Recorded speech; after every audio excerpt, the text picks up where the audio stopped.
Certainly, one of the traits of the true 5%er, as well as one of the most fulfilling parts of anybody's life, is the ability to develop a strategy that solves a challenging problem. Is there a formula for that? Stay tuned.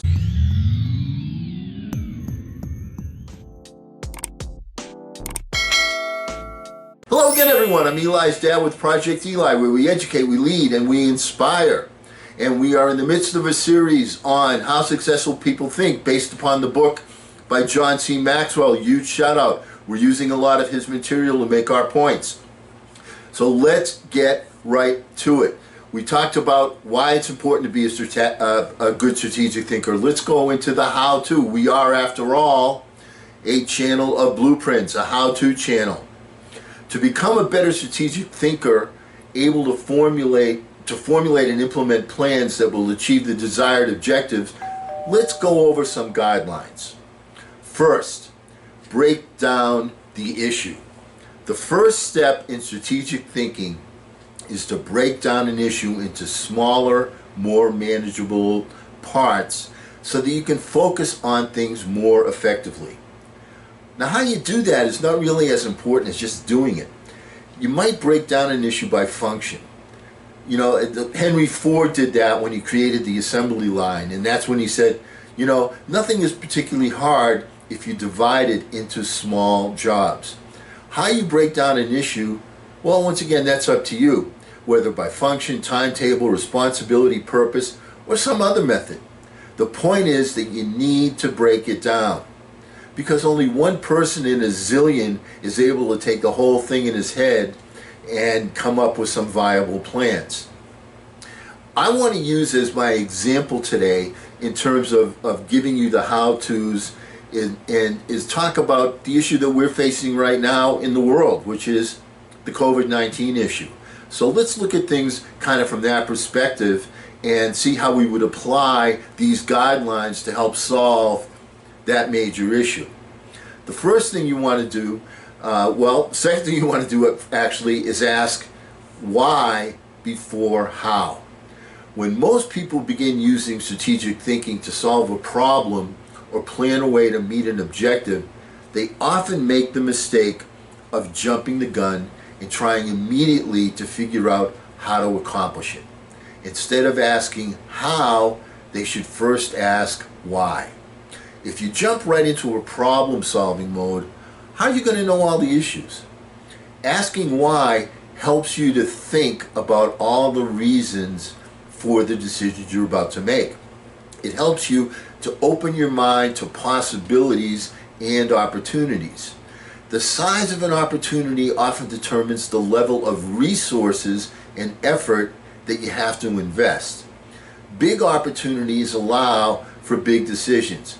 If you jump to how to quickly, you might miss that. And I kind of feel like we missed the boat on that with the COVID-19 issue here in the United States. One of the things that strategy we came up with was let's let each individual state handle the problem. Immediately, one of the things I said is, you know, a virus doesn't recognize borders, so the fact that you have a border here between Illinois and Indiana or California and Nevada doesn't make any difference to the virus. What we needed to do was we needed to come up with a strategy that was going to encompass the entire country all at once. Some things are to be done on a local level, like school districts as an example. But other things have to be done nationally, like fighting a war. And boy, if ever this was fighting a war, COVID-19 certainly qualifies. Third, identify the real issues and objectives. Before it can be solved, the problem has to be clearly defined. Too many people rush to solutions and as a result, they end up solving the wrong problem. To avoid that, you got to ask probing questions to expose the real issues. You got to challenge all the assumptions. Collect information even after you think you've identified the issue. You know, you may still have to act without complete data, but you don't want to jump to a conclusion before you gather enough information to begin identifying the real issue. Begin by asking, what else could be the real issue? You should also remove any personal agenda. And in the case of COVID-19, see Trump, Donald. More than almost anything else, having a personal agenda can really cloud your judgment. Discovering your real situation and objectives is a major part of the battle. Once the real issues are identified, the solutions are often simple. Now let's take our present COVID situation. We're in the United States right now, we are somewhat effectively getting the vaccine into people's arms, which is a good thing. But is that the big problem? Is that the why that we need? Why are we doing this? Because we want to eliminate COVID from the face of the earth. Above and beyond looking here in the United States, we have to look at the other hotspots. I'm talking about South America. I'm talking about India. A little more about that in a little bit. Okay, fourth thing, review your resources. Now, I already mentioned how important it is to be aware of your resources, but it bears repeating. A strategy that doesn't take into account the resources is doomed to failure. We have to look at our resources. How much time do you have? How much money? What kind of material, supplies, or inventory do you have? What are the other assets? What liabilities or obligations can come into play? Which people on the team make the most impact? You know your own organization and profession. Figure out what resources you have at your disposal. What is it that we're fighting right now? It's a race. And what is the race involved? Who are the characters? Who are the people going at the race? First thing is, we can get these vaccinations into people's arms. That's a good thing. But our opponent is the fact that the virus is mutating. And when the virus mutates, there's a real good possibility that one of those mutations may be stronger and able to overcome the vaccination. So the point is, the more quickly we get people vaccinated, then we eliminate or reduce by a great number the number of mutations that will evolve from that. I mean, this is just basic science. Survival of the fittest also applies to viruses. So what we need to do is we need to be cognizant that we're in a race of vaccinating versus mutations evolving that are able to be stronger than the vaccines that we're trying to distribute. Does that make some sense? Fifth, develop your plan. How you approach the planning process depends greatly on your profession and the size of the challenge that you're planning to tackle. So it's difficult in any specific arena, to give specifics. However, no matter how you go about planning, you got to take this advice. Start with the obvious. When you tackle an issue or plan that way, it brings a unity and a consensus to the team because everyone sees those things. Okay, do we see that people are dying from this virus? All right, that's the obvious. So we need to do something. That's the first thing. What's the first thing we need to do? The mask, the social distancing, the washing hands.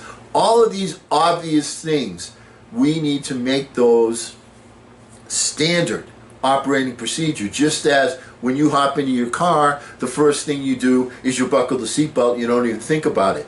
It wasn't always that way. When seatbelts first became mandatory, people thought, oh, I got the wheel in front of me, I'm protected, all that kind of stuff. Now it's evolved to a scenario where everybody just goes in, buckles the seatbelt. We need to start with that kind of thinking. Obvious elements build mental momentum and initiate creativity and intensity. And the best way to create a road to the complex is to build on the fundamentals. Build on the fundamentals. Once you're able to get the numbers down, then the situation becomes more manageable. Then tracing becomes something that is actually an effective strategy where you can isolate people. But if everybody's catching the disease, you can't isolate it. Does that make sense? Put the right people in the right place. You know, it's critical that you include your team as part of your strategic thinking. But before you can implement your plan, you got to make sure you have the right people in the right place. Even the best strategic thinking won't help you if you don't take into account the people that are going to be part of the equation. What happens when you miscalculate? Wrong person, you get problems instead of potential. Wrong place, frustration instead of fulfillment. Wrong plan, grief instead of growth. We've gone through all that with this COVID-19. Wrong person, I'll just stop there.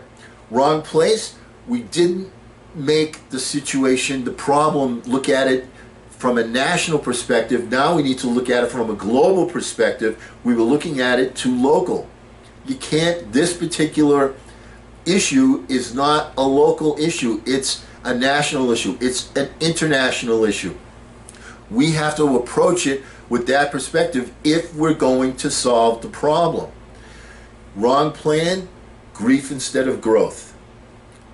Have we seen that? Have we had like a hot spot here, then that cools down, then we have a hot spot there, that cools down, bada bing, bada boom, bada bing, bada boom. All right, are we seeing that? You know, we're having grief instead of growth. The same thing is about to happen again on it, only this time on an international level, if we don't see the mistakes that we've already made. Another thing is you need to keep in mind your audience. You need to keep in mind who the influencers are.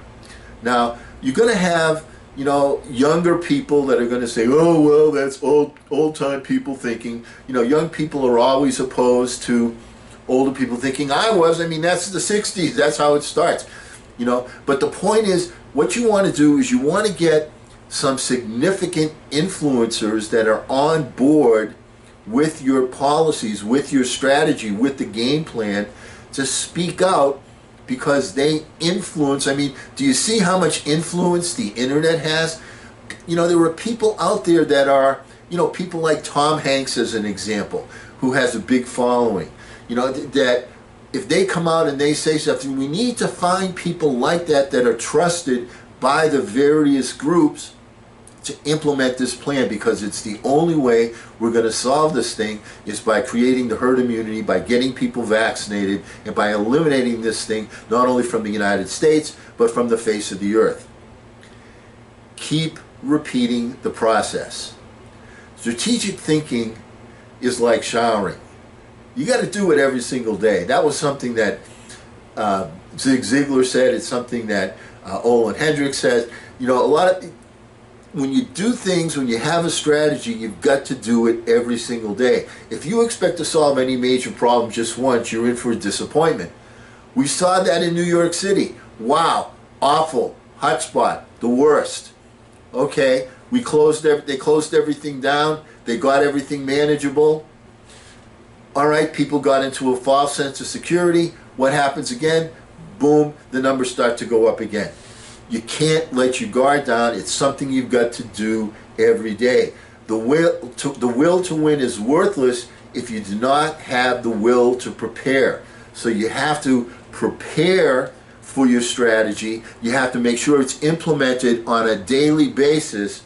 If you want to be an effective strategic thinker, then you need to become a continuous strategic thinker. Does that make sense? Okay, so these are the, you know, some guidelines to use, and I gave you, you know, they're general guidelines, but I put them in something specific, this COVID-19 issue that we're all facing worldwide. Do you see where there's a congruency there? This is the way you solve an issue. This is the way you become a strategic thinker. These are the elements that you need, you know, the guidelines to go from point A to point B to point C. That's the way you have to think. Once again, huge shout out to John C. Maxwell, How Successful People Think. But remember, the most important thing about anything is to not ration the passion, it's to fashion the passion. I'm Eli's dad.